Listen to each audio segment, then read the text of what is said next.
Ganoon din naman ako. Pero naisip mo ba na hindi naman pwedeng habang buhay na ganito tayo? Na parang palaging nasa bakasyon at parang walang pakialam sa realidad? Kumunot ang noo ni Charles. Anong ibig mo sabihin? Kailangan din natin ayusin ang sarili natin buhay. Kailangan hindi lang palagi tayong magkasama. Ayokong palagi nakaasa lang sa iyo, Charles. Masaya din naman ako nakasama ka pero gusto ko rin tumayo sa sarili kong mga paa. Kapag tumuloy ako dito sa unit mo, paniguradong gugustuhin mo palagi na wag akong umalis o hindi kaya ay ibibili ako ng pangangailangan ko. I need to have my own life too. Kailangan kong kahit papaano lumayo ako sa iyo. Kung magsasama tayo sa isang bahay, paniguradong mahihirapan ako. Kilala na kita. Mahilig ka ring mag-control sa mga bagay. Ang ipinupunto mo ba sa akin ay ang magtrabaho kang muli? Tumango si Naomi. Dumilim ang mukha ni Charles. No, I won't let you have that job again. Alam ko, you don't have to worry about it. Hindi na ako babalik sa trabaho na iyon. Maghahanap ako ng bago. At ano namang klaseng trabaho iyon? Bumuntong hininga si Naomi. Hindi ko pa alam. Alam ko magiging mahirap dahil sa loob ng 7 taon, ang pagmamadalo lang ang naging career ko. Hindi din ako nakapagtapos ng pag-aaral, pero gagawa ko ng paraan. Ayoko mahirapan ka. I can provide for you. Susubukan kong magpinta muli. Hell, kaya kong mag-provide sa iyo kahit na hindi ako makapagpinta pang muli dahil ginulo mo na ang mundo ko. With you by my side, my concentration is wrecked. But it's okay. I'm happier to have you on my side than painting. Marami akong investments, properties. Malaki ang kinikita ko sa pamamagitan lang ng mga iyon. Kaya kong bigyan ka ng maalwan pa rin buhay kahit hindi ako magtrabaho. Pero naiintindihan ko din naman ang gusto mo. Kung naiintindihan mo ko, ibig sabihin lang ba noon, nahihiyaan mo akong huwag pumayag sa gusto mo na magsama na tayo sa isang bahay? Dahil alam mo, pinutol ng iling ni Charles ang sinasabi ni Naomi. Hindi Naomi, hahayaan kitang magtrabaho pero magsasama pa rin tayo sa isang bahay. Susubukan ko na hindi ka kontrolin, lalo na't sisiguraduhin ko na hindi ka na kailan pa mapapahamak sa susunod mong trabaho. Anong ipinupunto mo, Charles? Hinawakan nito ang mukha niya. Hindi ka na mahihirapan pang maghanap ng trabaho. Cause I'm giving you one. You'll work for SAC. 1 month later. Masaya si Naomi sa trabaho niya bilang modelo. Pero mas masasabi niyang nahanap niyang satisfaction at contentment sa bago niyang trabaho. Sa tulong na rin ni Charles ay nagawa niyang magtrabaho sa Sweet Angel Group of Companies Foundation. Isa na siya sa mga tauhan ng foundation. Sa loob din ng 1 buwan ay marami na silang napuntahan na iba't ibang orphanage. Marami siyang nakilalang bata at napasaya. Hindi lang basta nagtatrabaho si Naomi, pakiramdam niya tumutulong din siya. Naging maayos ang nakaraang buwan para sa kanya. Sa kasalukuyan ay nakatira pa rin siya sa unit ni Charles pero dahil ngayon ay kumikita na muli siya, hindi na lang siya basta-basta umaasa dito. Hindi na rin naman siya pinakialaman ni Charles sa gusto niyang makatulong ngayong nagsasama na sila. Sa lagay naman ni Charles, hindi pa rin ito makapag-concentrate sa trabaho nito bilang pintor. Pero palagi naman itong sinasabi na huwag niya iyong gaanong pakaisipin. Pinipilit din naman ni Naomi na huwag nang masyadong pakaisipin iyon dahil may punto din naman si Charles. Hindi ito mamumulubi kung hindi na ito makakapagpinta pa. Ayaw niya ng ganoon pero iniisip niyang baka mag-adjust lang din si Charles kaya ganoon ito. Nakikita din naman niya na pinipilit ni Charles. At ngayong nagtatrabaho siya, naiiwan ito palagi sa unit at sinusubukan ito magpinta. Masasabi ni Naomi na kaiba sa pagmamodelo, mas mahirap ang trabaho niya ngayon. Weekdays sa nasa opisina siya. Madalas nakaharap ang computer at paperwork sa foundation. Nagpaplano ng mga gagawin sa mga charity visits na pupuntahan. Tuwing Sabado naman ay madalas na nangyayari ang mga charity visits at mga feeding programs. At silang lahat ng mga tauhan sa foundation ay required na pumunta. Pero kahit hindi kagaya ng dati na on-call basis lang ang trabaho niya at mas marami siyang libreng oras, masaya si Naomi. Madalas ay nakakapagod pero masaya naman. Ngayong araw ay nagsagawa ng feeding program ang foundation. Maghapon iyon dahil nagkaroon pa ng activity sa lugar ang foundation. Pero nang tanghali ay pinili niyang umuwi dahil biglang-biglang sumama ang pakiramdam niya. Nagpasundo siya kay Charles at nagpahatid na sa unit nila upang magpahinga. Nawala naman ang sama ng pakiramdam niya nang makatulog siya. 4:30 na nang magising siya. Niyaya siya ni Charles na lumabas sila para makapag-dinner. Wala ako sa mood umalis, Charles. Bukas na lang siguro. Isa pa, parang masama yata ang pakiramdam ko. Dahil sa pagiging abala niya sa trabaho ay madalas na hindi na sila nakakalabas ni Charles. Tuwing linggo naman, kasi kung kailan day off niya ay madalas na tinatamad na siya at ang tanging gusto na lang ay magpahinga dahil sa buong linggo na pasok. Ngayon ay maaari na niyang pagbigyan ito dahil nakapagpahinga na rin naman siya, pero naramdaman ni Naomi na parang sasamaan yata siya ng pakiramdam. Medyo umiikot ang paningin niya nang bumangon siya. Nilapitan siya ni Charles at tiningnan ang init ng katawan niya. Hindi ka naman mainit. Pagod lang siguro talaga ako kaya ako nagkakaganito. Pinayagan siya ni Charles na magpahinga muli at sinabing bukas na lang sila umalis. Pero kinabukasan ay masama pa rin ang pakiramdam niya kahit wala naman siyang lagnat. Nahihilo siya at ang tanging gusto lang gawin ay ang mahiga sa kama. Hindi din siya makakain ng ayos. Nag-aalala at nagtataka din si Charles kung bakit ganoon. Muntik na nga itong magpatawag ng doktor dahil sa kalagayan niya. I think I'll be fine. No need to call a doctor. Baka nga kasi talagang gustong-gusto lang ng katawan ko na magpahinga. Nakakunot ang noon na nagsalita ito. Pangatlong tulog mo na ito ngayong araw at tinatamad ka rin. Palagi mo rin na sinasabing nahihilo ka. Ayaw isipin ni Naomi na may mali sa kanya kaya ayaw niya magpatawag ng doktor. Isa pa, ayaw naman niya magkaroon na naman ng VIP treatment galing kay Charles. Linggo pa man din ngayon at marami sa mga doktor ang siguradong nagpapahinga. Ayaw niya namang abala pa. Kapag masama pa rin ang pakiramdam ko hanggang bukas, we'll go to the hospital. Sagot niyang iyon ay pumayag si Charles. 5:00 ng madaling araw ay nagising si Naomi at kagaya kahapon ay mabigat pa rin ang pakiramdam niya. Ngunit pakiramdam ni Naomi ay mas malala pa iyon. Nang ilang minuto lang, pagkatapos niyang magising ay nakaramdam siya ng kung anong masama sa tiyan niya. Mabilis na tumakbo siya sa banyo at doon ay nagsuka. Dahil hindi masyadong nakakain si Naomi kahapon ay wala din naman siyang naisuka. Hinang-hina siya nang matapos. Nakasunod sa kanya si Charles at hinagod-hagod nito ang likod niya at kinalma siya. She almost wept in his arms. I told you, we should call the doctor yesterday. May galit ang tinig na wika nito. Napatitig si Naomi sa kulay asul na mga mata nito. He looked tensed. Halatang natatakot ito sa lagay niya. Ganoon din naman si Naomi. Kahapon niya pa iniisip kung ano ang maaaring dahilan kung bakit nagkakaganoon siya. Iniisip niya na baka dahil nagkaroon lang siya ng problema sa mata. Pagkatapos ng lahat, madalas na nagtatrabaho na siya ngayon sa computer. Hindi kagaya ng dati, pero ngayong araw ay tila nag-iba ang akala niya. You're so pale! Bulalas pa nito at pinangko siya. Inihiga siya nito sa kama pagkatapos ay kinuha nito ang cellphone. Wait, Charles! Pigil niya nang akmang may tatawagan si Charles. Sa tingin ko, alam ko na ngayon kung bakit ako nagkakaganito. Tiningnan siya nito. Ano? I think I'm pregnant. Si Charles ang namutla sa kanilang dalawa. No! Paano mangyayari iyon? I use contraception every time. Except whenever we did it in the shower. At nang una akong lumipat dito ay nalaki ang mga mata ni Charles. No! Lalo yatang nanghina si Naomi sa naging reaksyon ng nobyo.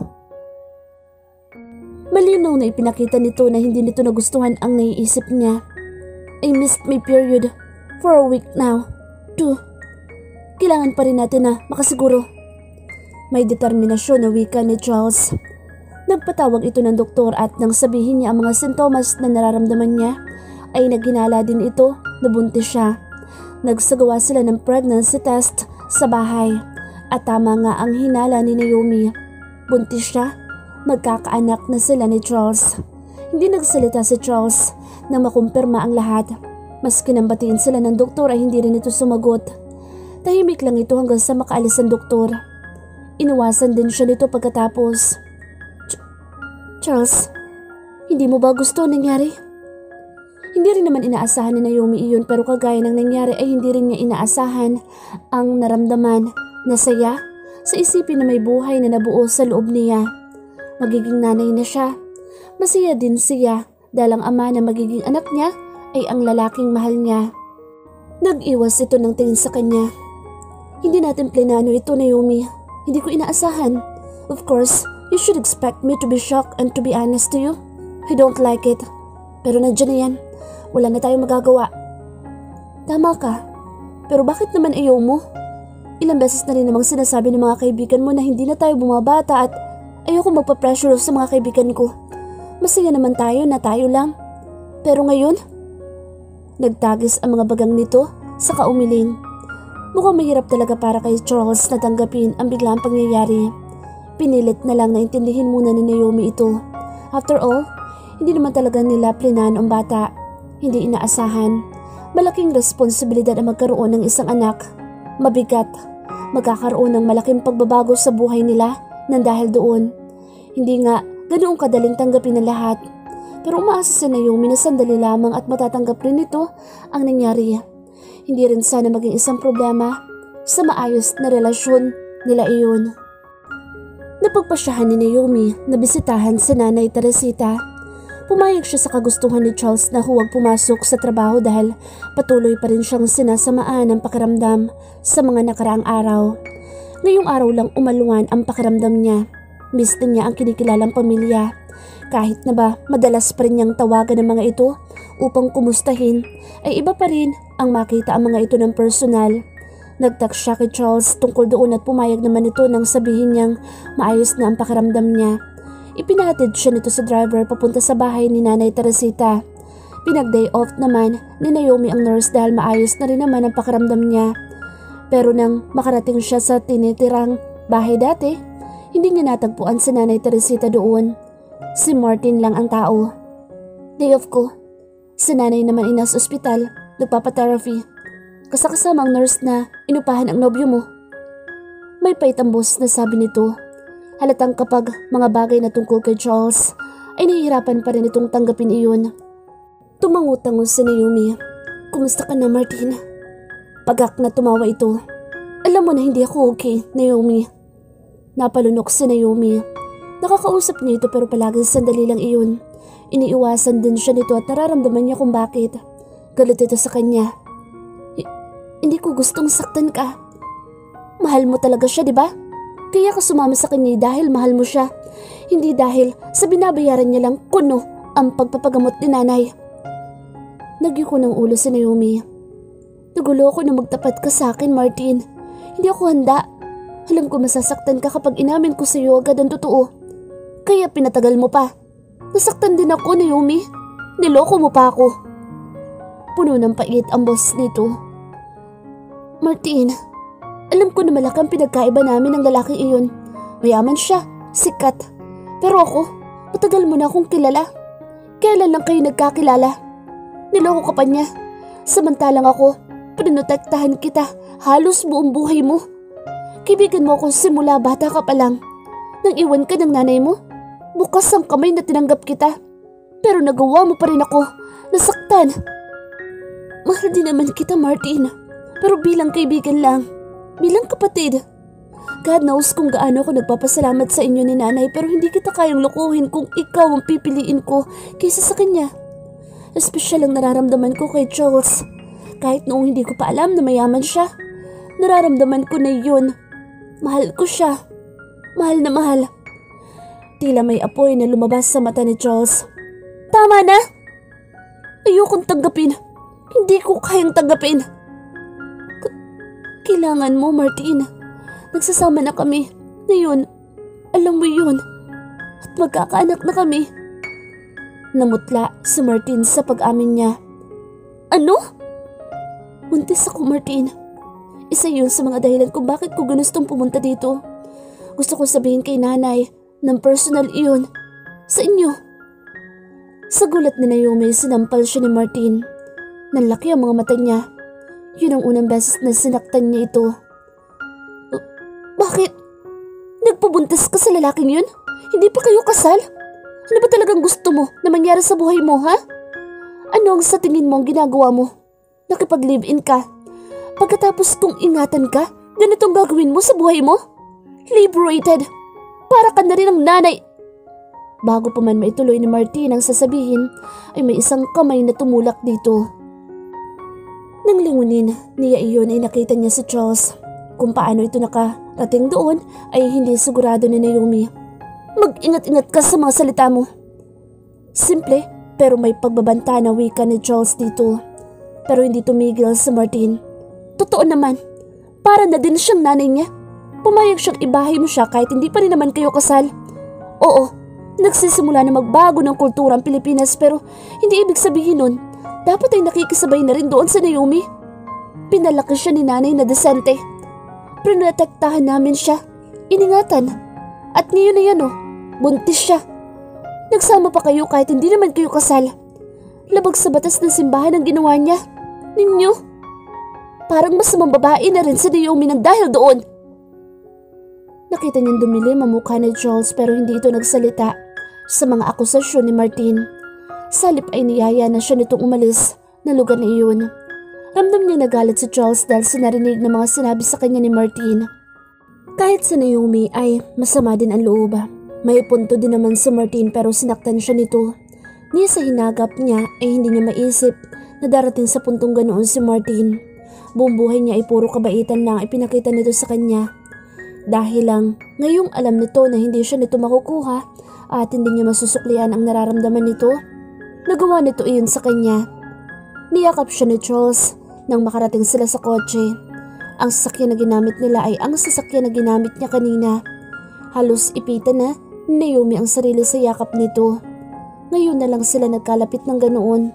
Namiss niya ang yakap nito. Sinundan mo ko. Nalaman ko na pinag-day off mo pala ang nurse mo.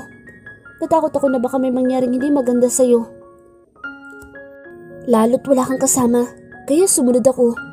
And I'm glad I did. Tinignan siya nito. Nagdilim ang mukha nito nang titigan ng pisngi niya. Hinawakan nito iyon. He hurt you? Bumuntong hininga si Naomi pagkatapos ay tumango. Hindi ko inaasahan.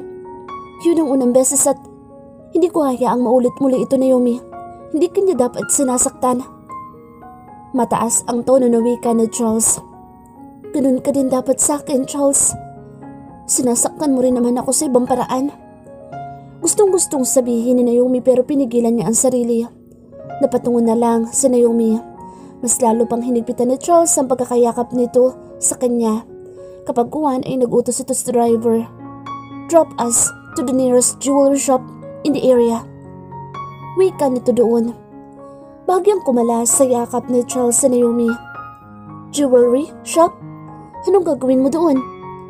We will buy a ring. We will get married. Dapat ay makaramdam ng kaba si Charles. Dapat ay matakot siya.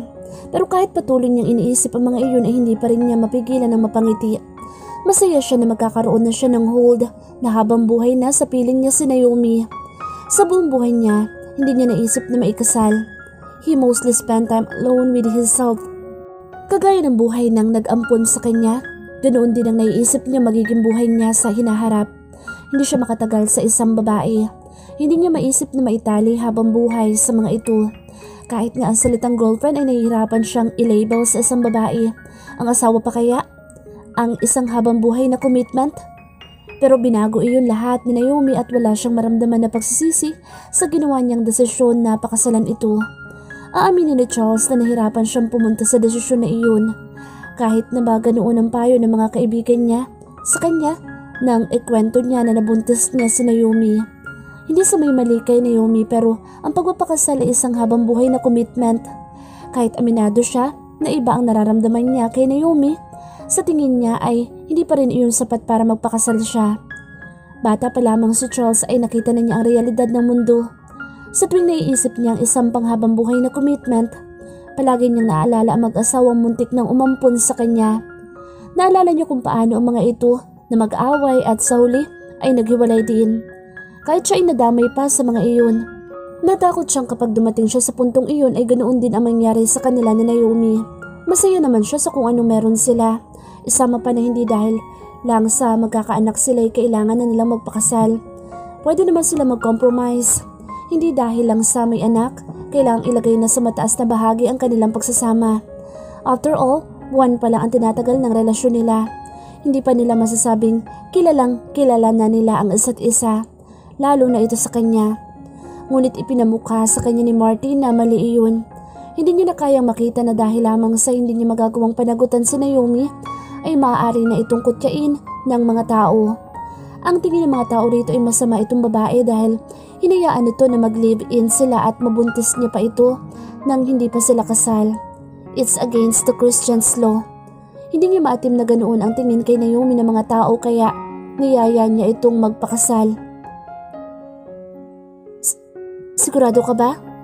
Naiintindihan ko naman kung hindi mo pa kaya. Kung ayaw mo. Sandali pa lang ang naging relasyon natin at I'm sure hindi ko kaya makita na ganoon ang tingin sa'yo ng mga tao. Putol niya sa sinasabi nito at patuloy na tumitingin ng singsing na babagay dito. Kaya ginagawa mo ito dahil nagigilty ka? Alam ni Charles na oo. Isa din siya sa mga dahilan kung bakit binabansagan si Naomi ng ganoon pero pinigilan niya na sagutin ang sinabi nito. Alam niyang maling dahilan din iyon kung bakit gusto niyang pakasalin ito. Ayaw niyang maisip nito na mali iyon at masaktan lang ito sa huli. Nagpapakasal ang isang tao dahil mahal nilang isa't isa. Hindi dahil sa magkakaanak lang sila o gusto lang umako ng responsibilidad. Mahinang wika ni Naomi, saka bumuntong hininga. Natigilan si Charles. Tama ito at nasa pool siya. Hanggang ngayon ay hindi niya pa rin makumbinsi ang sarili kung mahal na nga ba niya ito. Oo, pinapahalagahan niya ng higit sa ibang babae si Naomi pero masasabi niya bang mahal na niya ito? Magagawa niya bang mahalin ito gayong wala namang nagparamdam ng ganoon sa kanya sa simulat sa pool? Hindi niya alam kung paano iyon. Hindi niya ginagawa iyon. Tumingin siya kay Naomi. You don't have feelings for me? You don't love me?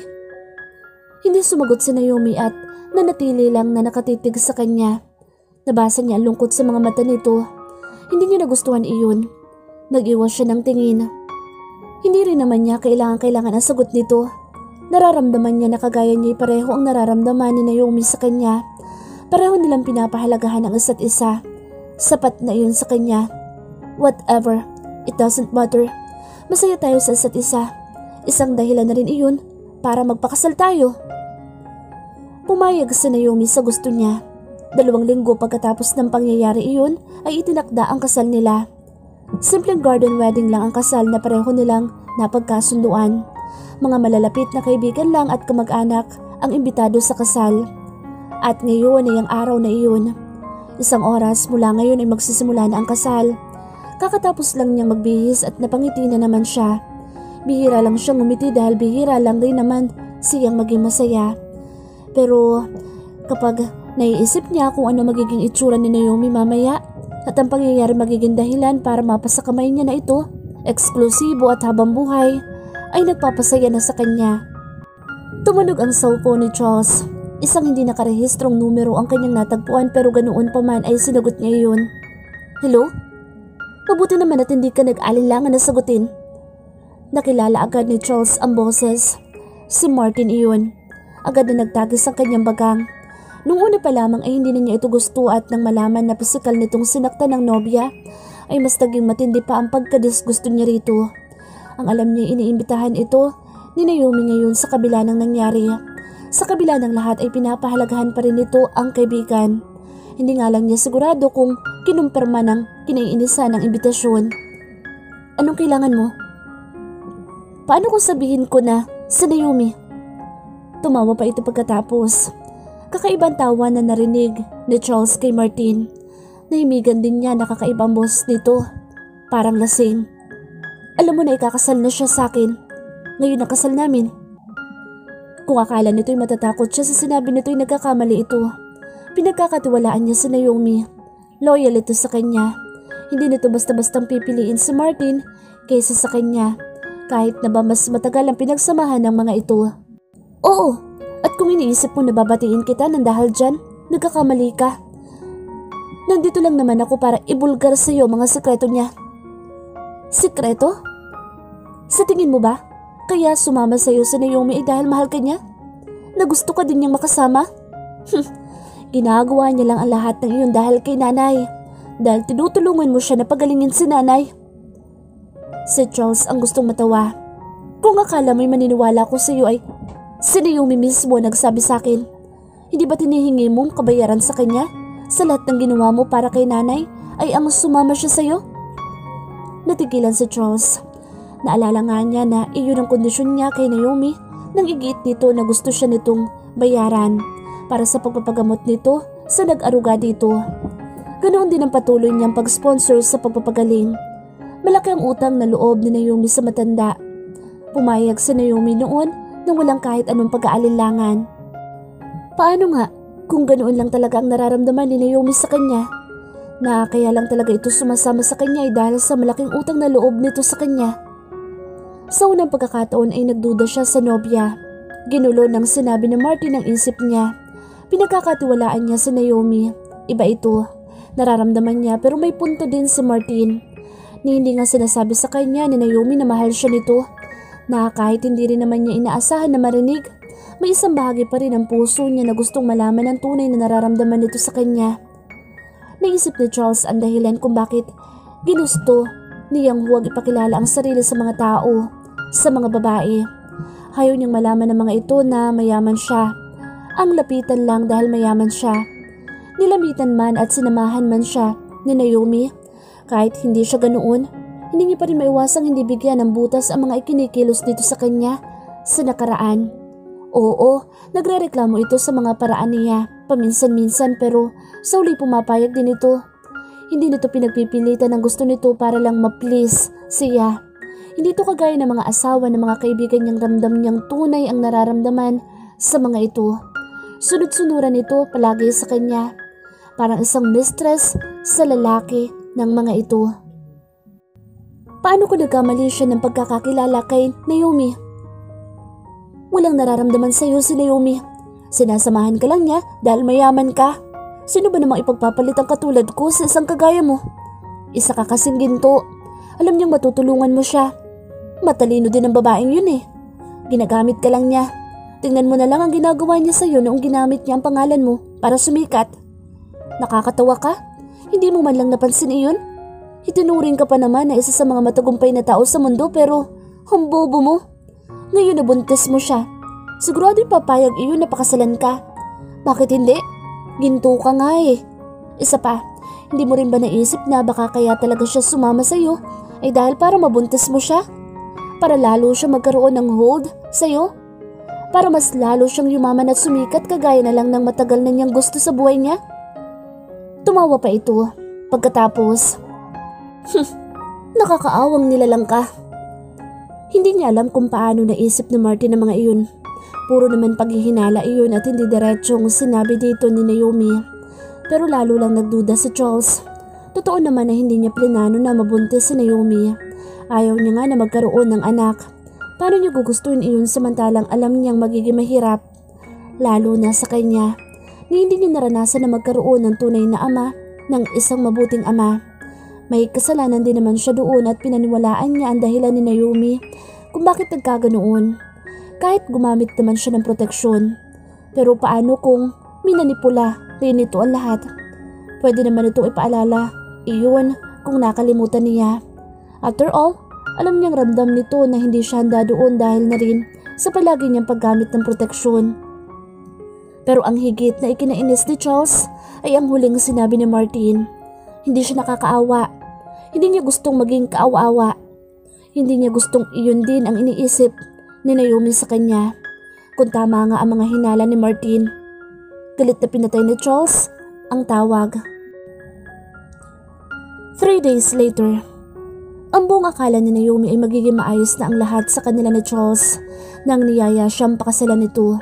Bumalik sila sa dati sa 2 linggong paghahanda nila para sa kanilang kasal. Hindi na siya nito iniwasan. Pero nang maikasal naman sila ay nagbago muli si Charles.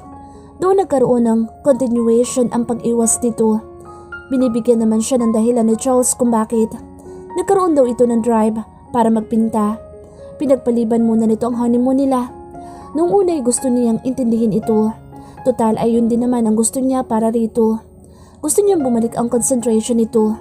Umalis ito ng unit nila at nagpunta sa farm nito sa Laguna upang doon gawin ang pagpipinta. Ayaw daw nito ng istorbo pero hindi mapakali si Naomi ng 3 araw pagkatapos ng kasal nila ay hindi man lang nagpaparamdam sa kanya si Charles. Sinubukan niyang tawagan ang bahay nito sa Batangas. Naka-off ang cellphone ni Charles kaya hindi niya mismong makausap ito. Isama pa na sinabi din nito na ayaw nitong magpa-istorbo pero gusto niyang malaman ang lagay ng asawa. Ang caretaker ng farm ang nakasagot. Naku ma'am, mukhang may problema nga po si sir. Kapag nakikita ko po siyang gising ay palagi lang naman po siyang nagiinom. Nagulat si Naomi. Nagiinom? Hindi po ba siya nagpunta dyan upang magpinta? Hindi po siya nagpipinta, ma'am. Sumama ang loob ni Naomi sa nalaman. Nagsinungaling sa kanya si Charles. Pinuntahan ni Naomi si Charles. Nais niyang kumprontahin ito. Hindi maaaring ganoon. Paniguradong may problema ito. Nakumpirma ni Naomi na hindi nagsisinungaling ang caretaker nang makarating siya sa farm. Nahuli niya si Charles na nanonood lang ng TV habang may mga alak sa tabi nito. Nagulat pa ito nang dumating siya. Nagsinungaling ka sa akin? Ako sa agad ni Naomi sa asawa. Bagyang nagulo si Charles. I was just having a break. Nagpipinta naman talaga ako at hindi yun ang sinabi ng caretaker mo. Hindi niya nakikita. Palagi ang ginagawa ko kaya hindi niya sigurado. Go to my room. Makikita mo doon na sumusubok ako. Pero wala ka pa rin nagagawa. Hindi pa rin talaga bumabalik ang concentration mo. Iniiwasan mo lang talaga ako. Aminin mo na lang yun. Naglihis ito ng tingin sa kanya. Isipin mo na ang gusto mong isipin, Naomi. Basta, hindi ko muna gustong makasama ka ngayon.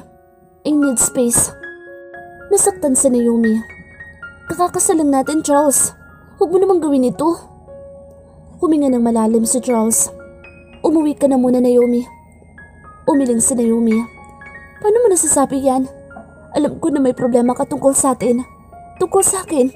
Dahil kung wala, hindi mo naman ako iiwasan. Gusto kong sabihin mo yun sa akin. Ayusin natin yun. Umiling si Charles. Hindi ko pa kaya. Ayoko rin muna na magkaroon tayo ng konfrontasyon ngayon. Nasa masalan kang kalagayan. Baka masaktan kita kapag sinabi ko sa iyo lahat. Hindi ko gustong saktan ka. Nanghina si Naomi. Kung ganoon, ay may problema nga. Tumingin sa kanya si Charles. Gulo ang nakikita niya sa mga mata nito. Just please, go. Kapag naayos ko ng issue sa sarili ko, saka na lang muna kita kakausapin. Anong mali sa akin, Charles? Ginagawa ko naman ang lahat para sa iyo ah. Palagi ako sumusunod sa gusto mo. Ginagawa ko ang lahat para maging masaya ka. Ako bang may kulang? May mali ba? Ako ang may mali, Naomi. Naglihis ito ng tingin. At kung gusto mo talaga ako maging masaya, hahayaan mo muna ako. Kailangan ko ng oras para sa sarili ko. Nagbabadya ng pumatak ang luha sa mata ni Naomi. Charles. Pumikit si Charles. Mukhang iritado. Please, ipinapangako kong ako ang unang lalapit sa iyo kapag maayos na ako. Just give me a time. Tinitigan ni Naomi ang asawa. Tama ba na pagbigyan niya ito? Dapat ay naayos nila iyon. Dapat ay alamin niya kung anong problema nito. Pero may isang bahagi din ng puso ni Naomi na pumipigil sa pangungulit dito. Hindi siya matapang. Natatakot siya sa maaaring isagot ni Charles.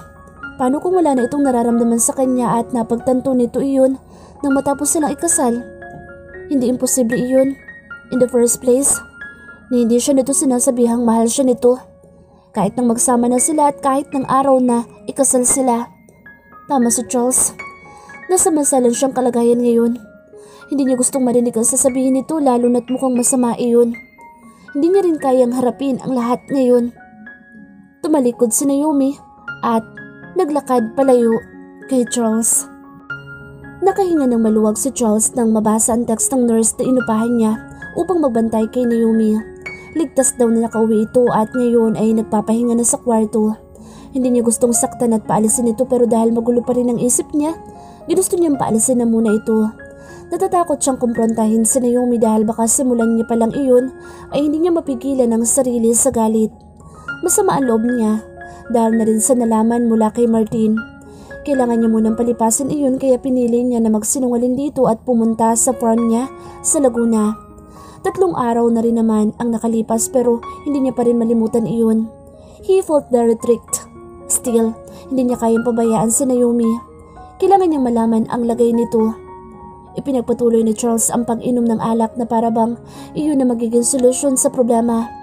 Kailangan niya ng space. Nasasaktan pa rin siya kahit na ba ang isipin na alam niyang nasasaktan din niya si Naomi dahil sa pambabaliwala niya rito. Gulong-gulong isip niya. Lalo pang dumagdag sa gulo ng isip niya nang magkaroon siya ng pangalawang bisita sa araw na iyon. Ilang oras bago maghapunan. You're drunking yourself to death? Maybe you have realized that you've been very stupid to marry. Huh? Hindi inaasahan ni Charles ang pagdating ng ama sa farm niya. Hindi din niya alam na nasa Pilipinas ito. Hindi kasi ito dumalo ng kasal niya. Kahit na ba inimbitan niya ito. Naiintindihan naman niya ito dahil alam niyang noong una pa lamang ay ayaw na nito sa relasyon nila ni Naomi. Naging maayos pa nga para sa kanya na hindi ito dumalo dahil ayaw din naman niyang masira ang araw nila ni Naomi. Kung tututol o pagsasabihan pa siya nito ng kung ano-ano. Kahit na ba nasira na rin naman iyon para sa kanya dahil sa tawag ni Martin. It's none of your business, Papa. Pinipilit niyang iwasan ang mga sasabihin nito tungkol sa kanila ni Naomi. Ayaw niya lalong magulo. Why? Why are you here? May inilabas itong papel. I accepted a contract for you about landscape paintings. You need to paint 3 beach. Accidentally. You know that I can't paint right now. How can you accept a contract for me? Minsan ay nakikialam din ng ama niya sa mga tinatanggap niyang proyekto. Ito nga ang pumilit sa kanya na maging isang project-based painter. Tumatanggap siya ng proyekto sa halip na ipinta lang ang tanging gusto niyang ipinta. Madalas na sa mayayamang tao ito gumagawa ng kontrata. Because you need to be pressured. This is a 100,000 euro project I just signed for you, Charles. With that, you would be forced to paint. Stop thinking of that girl. Paint. You need money? Nagtatagis ang bagang naputol dito ni Charles. You could have just asked me. You shouldn't do this. You shouldn't manipulate and control me, especially right now that you know my condition. I had 100,000 euro debt, Charles. Bumuntong hininga ito. I need to pay for it, but I can't paint now. You know, I don't have anything to pay for it. I've been so much distracted because of gambling. Gambling is also the reason why I have this kind of huge debt. Nalaki ang mga mata ni Charles. Simula nang ampunin siya nito, hindi siya ng problema sa pampinansyal. Pero ngayon ay mukhang namumroblema siya sa ginawa nito. Napakalaking pera nang naging utang nito. You couldn't be that impulsive. It's done now. You don't have that enough money in your bank. Heck, you don't have even 100 euro in your bank now. How can you pay that kind of money? That's why I'm here. That's why I accepted this contract. I need you to do this. I need you to pay for my debt. Umiling si Charles. It's too much. Sure, I have that kind of money right now, but still, he can't afford to spend that much. My financial stability will be at risk. You already know that I am married. I'm going to have a family. I need to be financially stable and... What do you mean you're going to have a family? You made Naomi pregnant?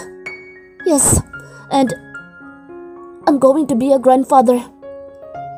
Tila gulat na wika nito. Natulala pa ito. Masasabi niyang hindi naging mabuting ama sa kanya ang nag-ampun sa kanya. Ang ikonsidera nito ang sarili bilang magiging lolo na ay katakataka sa kanya. It doesn't matter. What we should talk about now is what happened to you. I'm sorry but I can't pay for it. We have a lot of things to pay. You know, the Palazzo, the maintenance of other properties and... No! You can make me suffer like this. Filio mio. You are my son. You promised me that you will support me. Nag-iwas siya ng tingin dito. You provided for me.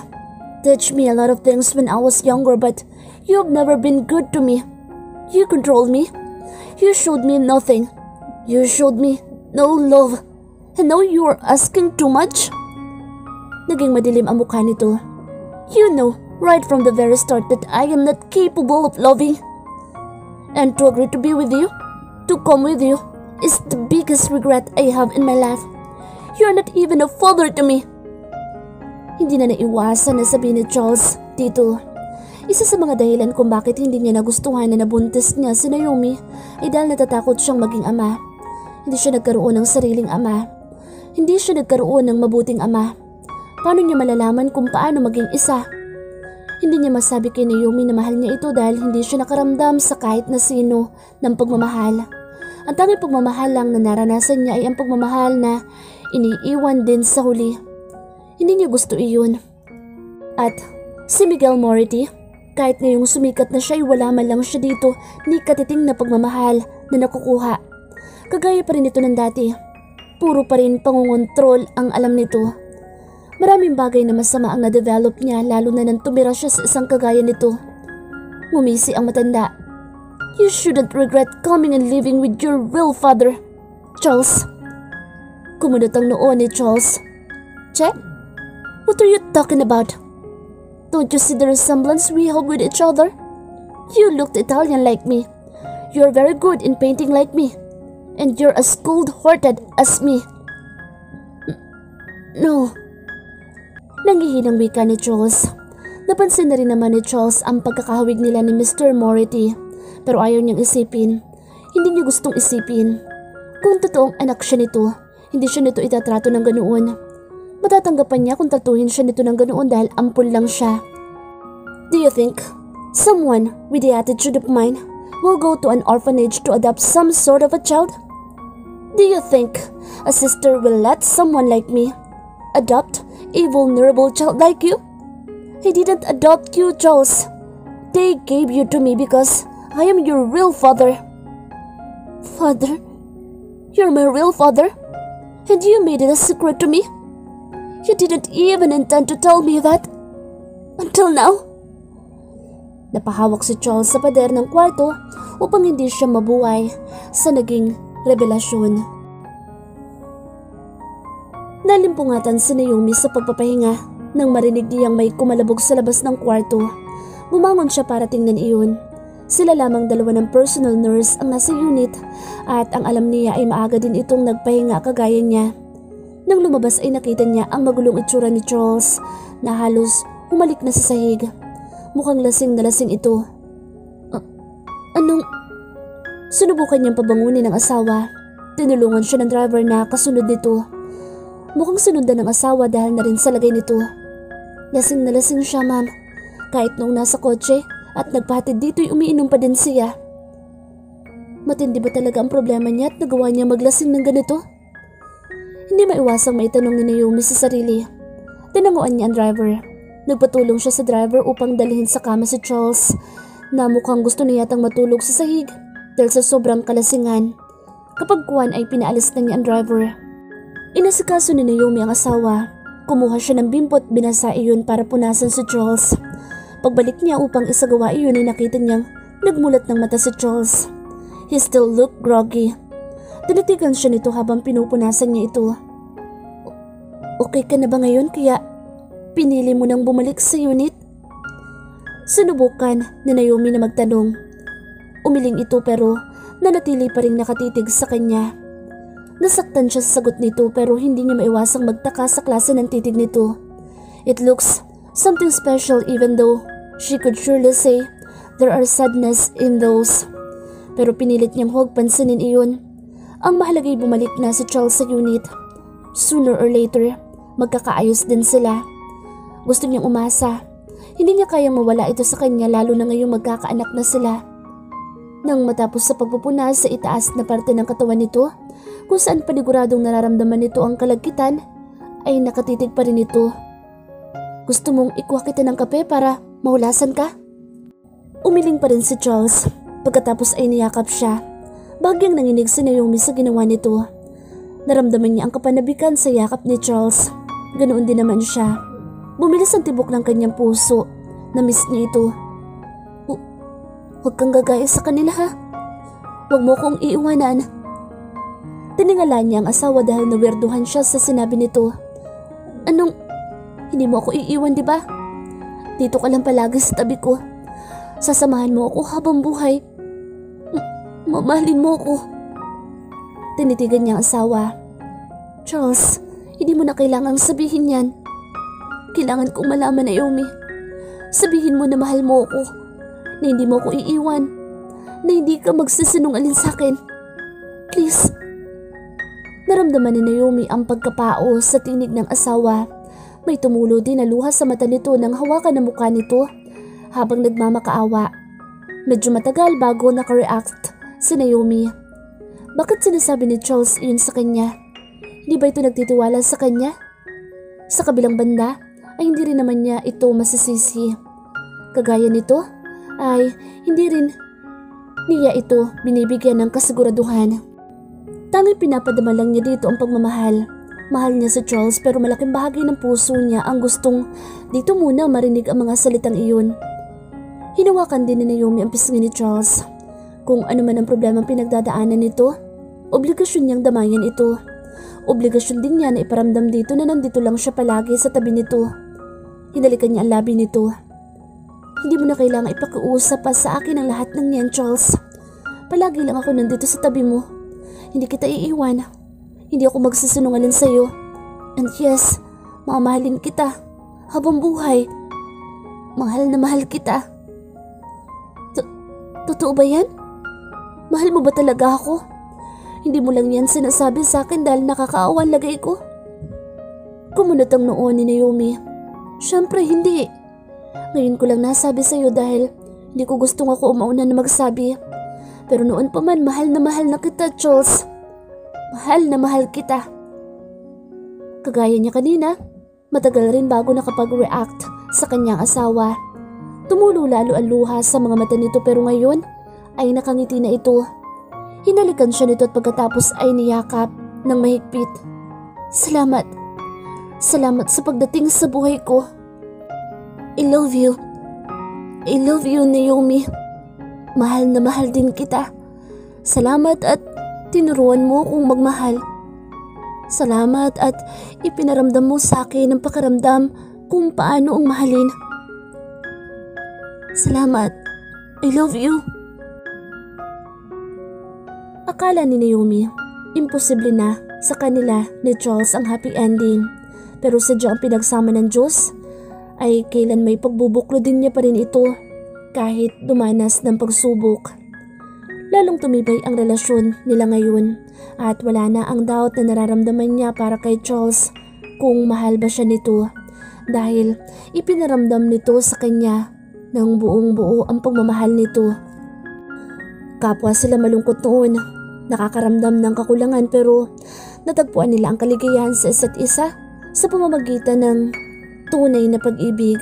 At ngayon nga ay malaya na nilang nasasabi sa isa't isa na tunay silang nagmamahalan at pupunuin nila ng pag-ibig at masasayang sandali ang mga susunod na araw pang darating sa piling ng isa't isa.